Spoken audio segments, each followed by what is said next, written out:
Hey guys, welcome back. Today we're gonna do Q&A, but I am literally gonna read all the comments because I see some great questions being asked, and I know a lot of people are wondering. I'm gonna go directly into my videos. I'm literally going to do a screenshot, and then basically you're gonna see people and what they're commenting. And I'm going to try to answer the questions that are answerable that I know the answers to, or I think I have some solution. If I don't, I'll just tell you I don't know, and we'll take it from there. But I think this would be helpful because a lot of those questions, and people only ask questions that they're facing or issues that they're having. And in this industry, I don't think anyone has a unique, or it's very, very rare that someone will have a unique issue that no one else is having.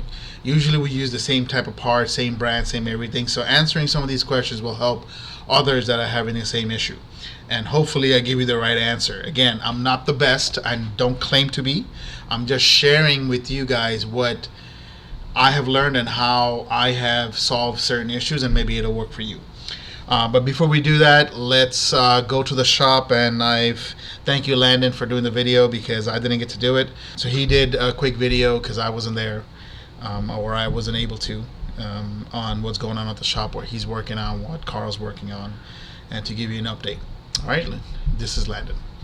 What's up guys, back with another episode. As you've seen in the last episode, we were dealing with Trailblazer SS as well as Falley's car. So getting ready to head over to Falley's car and give you guys the update on that.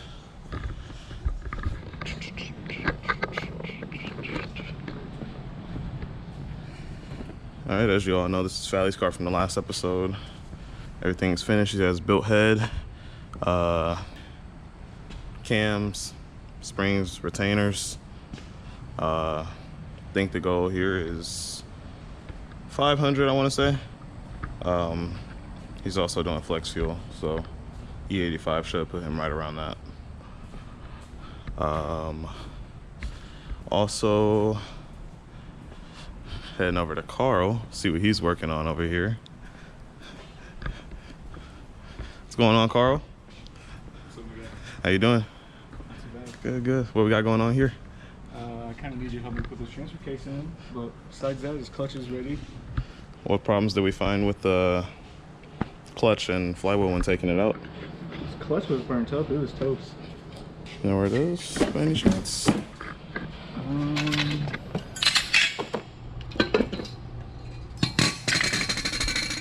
That's all tinted. Wow. That's purple. And then his flywheel is bad. Oh, that's pretty bad. Yep, so he's getting a new clutch, flywheel, pressure plate, throw bearing. Is he getting tuned? I don't think so. No? Okay. So yeah, he's just getting regular maintenance done. Last time also you guys seen Trailblazer SS that we're also working on. 88mm turbo. Got that bolted in. Had to actually do modification with cutting the, not strut tower, but the cover that covers the strut tower to run piping through. Also, I'll have to end up cutting the crash beam for the intercooler.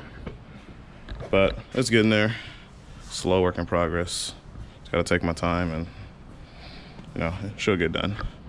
Goal for this car, or this truck, or SUV, is 750 horsepower. That's the goal, so I'm pretty sure it should be easily obtainable. Yeah, other than that, let's see. We got a Supra the guy from Wisconsin dropped off. Big boy turbo, Borg Warner. Basically brought it to us to work out the kinks to get it running right and eventually get tuned. Yeah, a little sneak peek of the inside. He's running ECU Master. Also, we just picked this Evo 8 up from Woodfield, Illinois.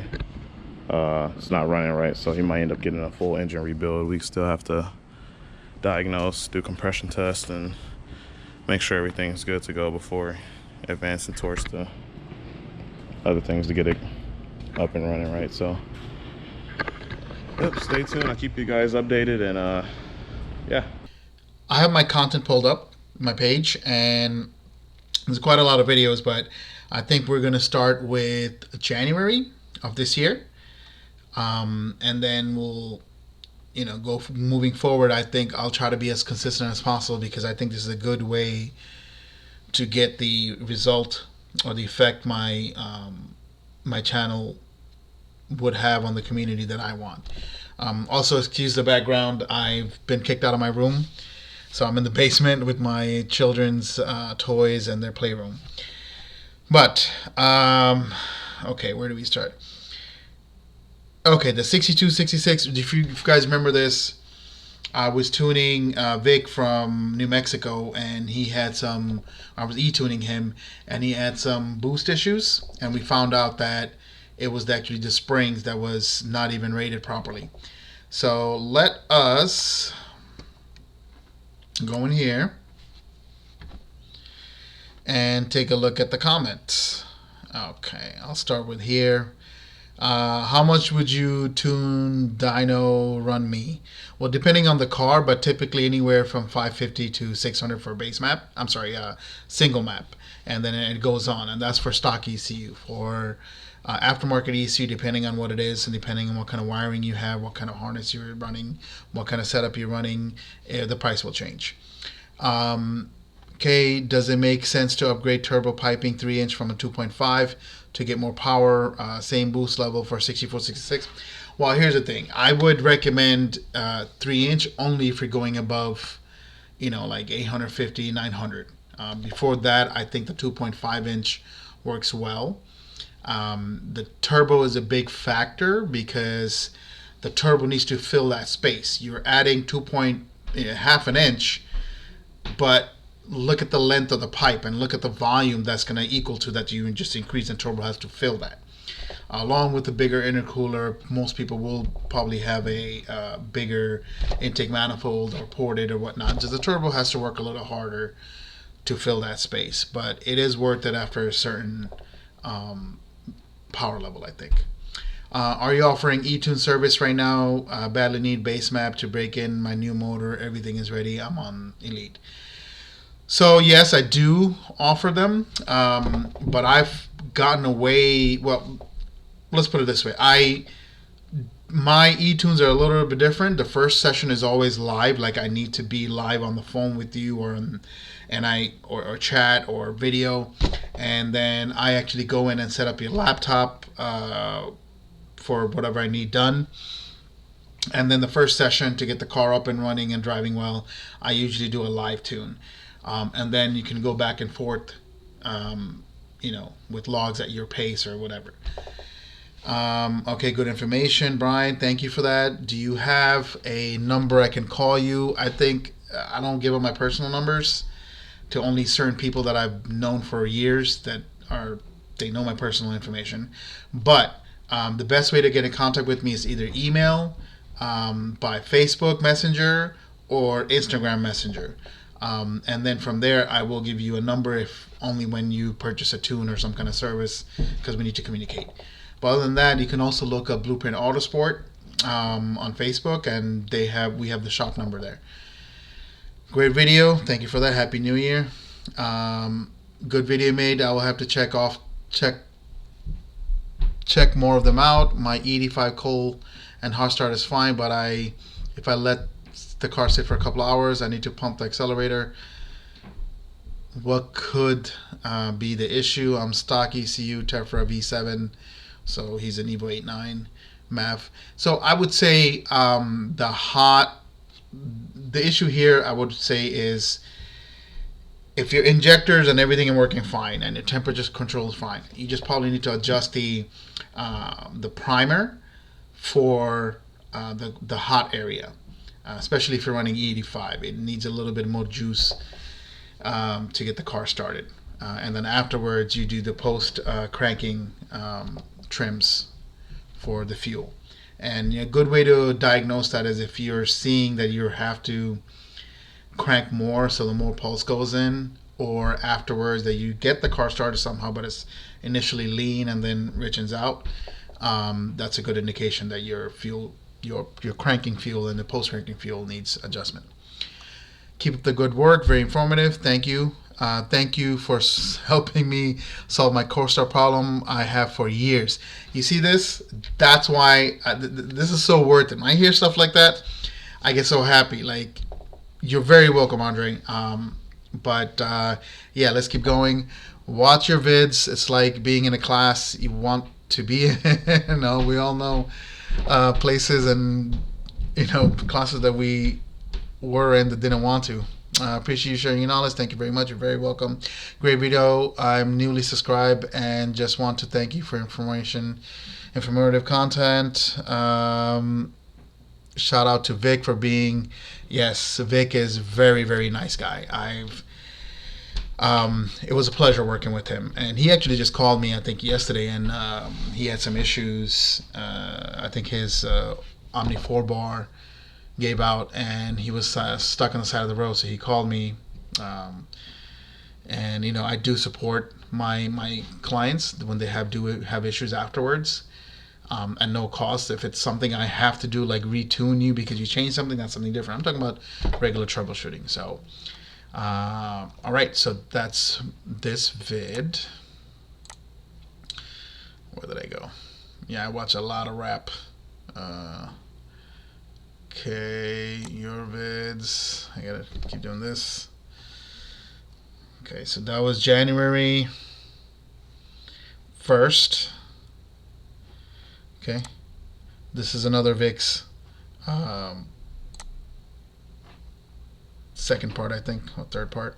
Okay, I haven't gone through this right before doing this video. I really don't know what I'm going to come across. So if you see something funny or disrespectful, just ignore it, because I do. I will contact you in the future. Okay. Great job, guys. Is it safer to output higher torque on stock block as long as your peak torque is more to the right of the map? This is a very good question. So what he's basically saying is the stock block has a known limit, and I want to touch on that. These limits that you hear is not, well, you know what? I'm lying. Most of the time when you get a limit on a stock block, they're being measured to dyno jet numbers. So for example, if you like somebody hears, hey, 4G63 on Evo 8.9, the stock block torque level is 450. If you do 450 on a typically adjusted, calibrated dyno, Mustang dyno, that is equal to close to 5 or maybe a little bit more on a dyno jet. Again, the key word is properly calibrated. So Mustang dynos have the ability to read high or low depending on where you go. And I gotta say, 99% of all shops that have been running these things on, and I use both. At BP Auto, we have a dyno jet. I prefer a dyno jet, and the reason I prefer a dyno jet is because it's consistent from dyno to dyno, dyno jet to dyno jet, and there's really nothing to adjust. It just measures, whatever the roller measures, whatever it takes. This 2,000 pounds each roller to move, and that's how dyno jets work, and that's why I like it. Mustang dynos, you do have to let it know what's on top, and they do have a sample rate issue as well. But like I said, 99% of the time that I have faced in Illinois, New York City, Texas, and other places where I sometimes go to tune, and even in Florida, it's calibrated where it reads a little lower. I have seen places where it does read significantly higher than it should. But again, when you look at stock block and whatever limits, just know it's a Mustang, it's a dyno jet limit. And that's what I've noticed. Okay, so meaning the 450 is a dyno jet. So just keep that in mind. Don't think it's a 450 on Mustang dyno is calibrated lower and then you just blow your motor. A tuner will know. Your tuners, used to that dyno, they will know. So I wouldn't worry about that. But what he's asking is more so than peak torque, like we just mentioned, 450. What if you get a higher torque, say 500, but move to the right? So how would that happen? Because these have a efficiency range, right? You can say, well, make a spool late, and then keep the torque high. But my understanding, based on real OGs and people who do this at a much higher level than I do, true racers, horsepower makes the car fast, right? That's what gives you the top speed and acceleration. Torque is more for getting out of the corner, getting initial dig going. That's why you have 16 wheelers that produce like 500 horsepower but produce like 2,000, 3,000 torque. But they're not fast. They can move load. So what would be the purpose of moving the torque to the right? If your ultimate goal is fast, you're worried about torque as being consistent, linear, but you do want horsepower up top. As far as torque being more to the right, yes, I think it would make, the momentum is there. It would make a little safer, but I don't think it's worth it, because even at 5,000 RPMs, a significant amount of torque will probably damage the engine, because each RPM has I think a maximum torque that your components can take. Again, that's my understanding. I hope that helps. Okay, so nice video. Thank you. Okay, Vent wants to get his cartoon by me. Thank you, Vent. Okay, let's go to the other second one. So we're in January 31st. All right. Oh, this is where Vic is getting dynoed. Okay, let's see what we got. All right, somebody's bigging up Puerto Rico. That's so wonderful. Is it turbo laggy? I mean, that's perspective, right? Like salty. And I don't eat that much salt. I mean, I don't like salty food at all. And something what normal people would consider not salty, I find very, very salty. So laggy, same thing. Some people will find, hey, 25 pounds at 4,500 RPM on an Evo is laggy. Other people will think that, oh my God, that's super fast spool. So it's perspective. But I would say, yeah, this is a large enough turbo that and it's a stock block, so you don't want peak torque before, well, I don't want peak torque before 5,000 RPM, which means that at 4,500 RPM, when it's starting to build, at least 80% or 75% of total boost that it's going to see, so 500 RPM later, you'll see the peak torque. But laggy, yes, it's laggier than a stock turbo. Do you e-tune with MRs? Yes, I do. He lives in the Caribbean. That's a nice name, by the way, Mitsubi. Have you e-tuned any Base Lancer manual transmission with turbo or E? I've tuned Base Lancers. I don't like to tune them. It does require a little bit of work. The reason why I don't like to tune them is because I am in this for, yes, my clients, but also some self-satisfaction. I don't get that instant gratification that I'm chasing when I'm tuning people. So I don't tend to tune these. Only on case-to-case basis I do. Okay, Michael, well, cool. It'll take a bit to coordinate remotely. It's too bad some of the audio's screechy. Cell phones, yes. That was partly on Vic's camera. Richard Knight, need to get torque below 400 to be safe on stock block. I don't disagree. Great work as usual. Amazing, love it. Okay, Jamie, God, I miss Dyno Jets. They are such feel-good dynos. I'm too used to Mustang dynos now. That would be about 430 wheel horsepower and 330 torque. See, this is a man who understands on a standard Mustang dyno, but it's doesn't really matter as long as you know it's only a tool for tuning. That's correct. Like VD dynos too. They're good tools too. And this is the funny thing. VD dynos read perfect, almost exact, maybe 10, 20 horsepower discrepancy when it's on the dyno. So if I'm using a VD dyno on the dyno it's perfect. On the street, there's too many variables. When you get all the filters in, like altitude and baro, and then temperature, car's weight, gear, the tires, um, doing that correct, I think does produce pretty close results. But again, just be consistent. Like I'm not looking for numbers. I'm literally looking for, hey, you came in with 300 horsepower. That's the base that you ran, and now you're leaving with 100 horsepower more, and that's the whole point.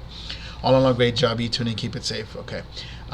Can't rush greatness. Beautiful. Yes, I do not rush anything, and I'm sorry. Those are my customers who kind of annoyed. Oh, is just tune around it. No, I won't tune around certain issues. If you have plug issues, I'm here. You paid for the service. I'm going to be with you. We're going to get it done no matter how long it takes, but you're going to have to fix those issues. Okay. Let's do another one. Let's just finish out January. Did we finish January? Yes. Okay. Oh, this is a good one. Let's just do this one. I really like this one because this scared the hell out of me when we did it. All right. Okay, a lot of comments on this one. Okay, I'm gonna try to get to it. Where are you guys located? We're located in Illinois. Why would you try to push it again after accident was obvious something wasn't right? I don't know what you're talking about, but the turbo we replaced after the accident. Awesome job, hearts, thank you. Well, that's a nice name, Cure for Insomnia. Okay. Damn, I got scared. I'm all the way in Trinidad and Tobago. I think he means like he got scared from down there. Ryan, man, I had my MR built and it took over a year to do lazy people and tuning processes. Started knocking in at first. I got fisted out of all that money. That's interesting. I'm going to use that. Fisted, okay. I love my Evo, but I think it's more of a headache than anything else. The car, unfortunately, is still broke because I used all funds to build it at the time. Okay, that's like very common. That happened to me many times, and especially me because I like to experiment with parts on my own personal car, and some parts don't work. It causes a headache down the line, and then luckily that I know how to work on these things, and I still hate mechanically working on cars because I'm getting older. But those of you that don't, you're paying a shop, you should get the parts that, if you trust a shop, that they recommend because they're comfortable with it. That way you can point a finger and be like, hey, you told me to get this part, and why is it not working? But at the same time, just be mindful that they don't control how the parts function. You can only, hedge against issues by going with what worked in the past.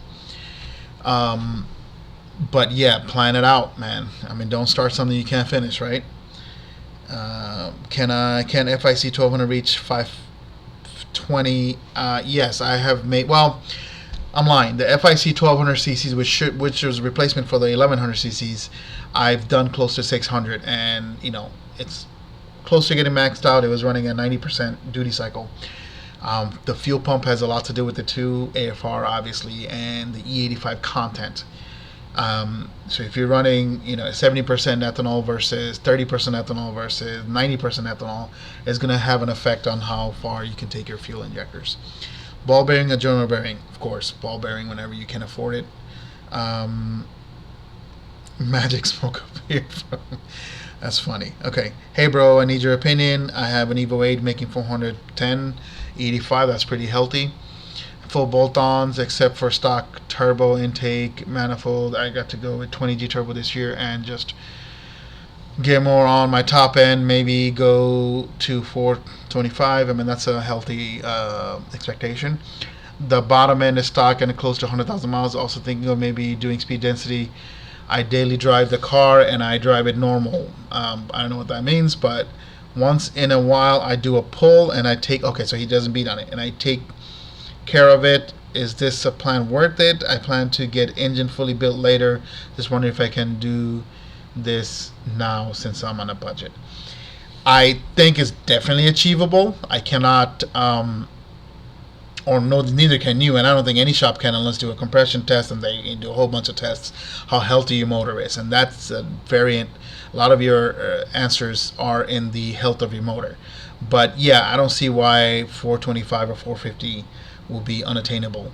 It is unattainable. It is attainable, and I think you should be fine as long as your motor is healthy and the tune is correct. Only 2.5k subs, should be 10 times that. Can't wait for 2021 content. Thank you for that. I don't really promote my stuff as much. I don't know how to, or I don't have the time. There's a lot of things I can do, I guess, but I just don't do it. Which one would you do? Wait and get an Evo 9 SE or get an Evo 10 GSR? Well, opinion. Okay. I would say the Evo 9 SE, and here's the reason why. Rarity of that car. A true SE or a true Evo 9 RS is rare, more rare than an Evo 10 GSR. So just for that reason, Evo 9 SE. Is it common to see boosts start to come on as 6,000 feet altitude around 70 load? When logging a 2x load raw, my load values are reading high and not matching my requests in my timing and fuel maps. I started logging barrel and temp compensated 2x and now it seems to match up. Does it seem correct? Thank you for your help. So this is a long answer. The Evo 8s and 9s, and I'm assuming that's what he's talking about, the load and how much it reads, it's controllable by the tuner or by the person who's adjusting it. The 2x, same thing. You can adjust how it reads. There's a multiplier for it. So there's a lot of factor it goes into what load you're reading. The VE map, same thing. It'll just move your load to PSI readings left or right on both timing and fuel. So you got to be careful with that.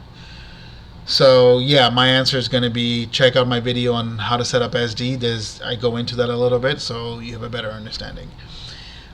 What a wild turbo failure. You think the housing came off.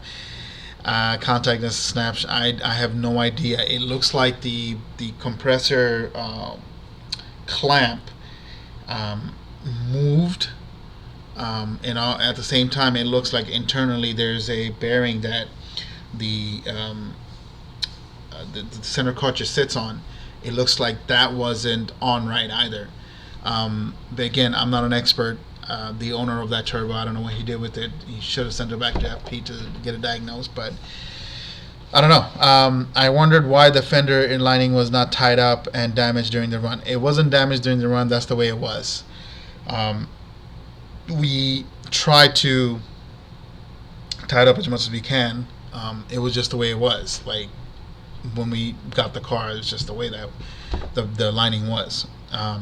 When we strapped the car, it makes it sits even more, but we checked it during the run. It wasn't really affecting it. I think the damage was from before. Evo stock block HKS 271 head studs. What power can I expect out of 93? The 71, I would say 400 plus, but the torque climbs on those turns pretty quick. And on Evo 8s and 9s, I really don't like the stock location GTX. If you're talking about a kit, yeah, then you should be good for 400 plus, but just gotta watch that torque. How much horsepower can a stock block you make with an FP black? I would say 500 plus on the 85. I don't think he's gonna get more than that to the single map. I think top out near 600. Okay. No comments. This inspires me to finish setting up my car and tuning in myself. Always wonderful to hear that. Don't want to throw a mad amount of timing anytime, but I'm looking to do safe fuel. Okay, 400 torque, smaller turbo, but I've done all the work to my car to this point where I hope move forward as soon.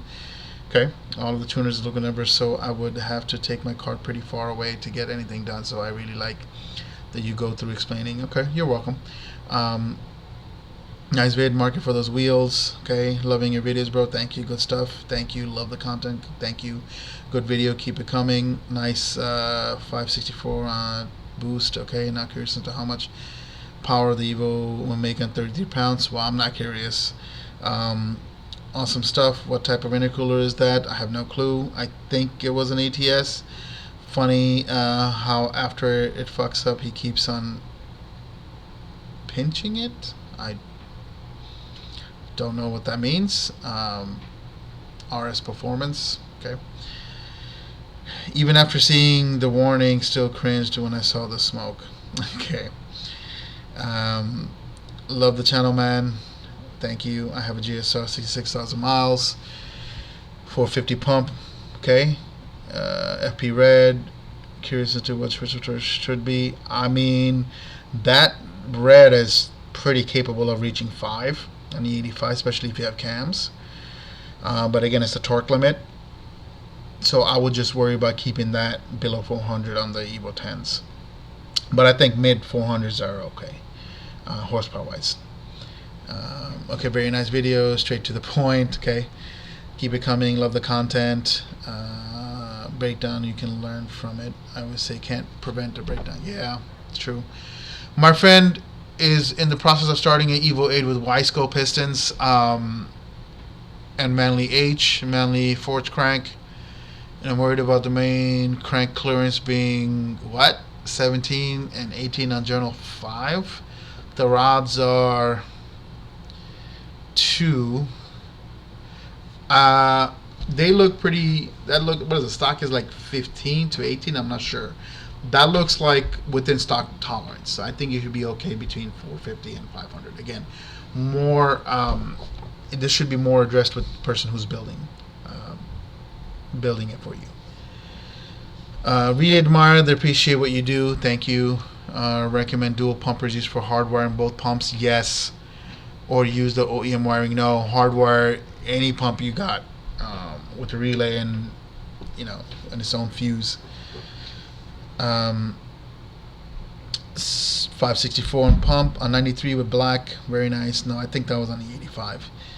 Seeing that smoke and oil dyno scares as fuck. Yes, though that's never, smoke is never a relaxing visual.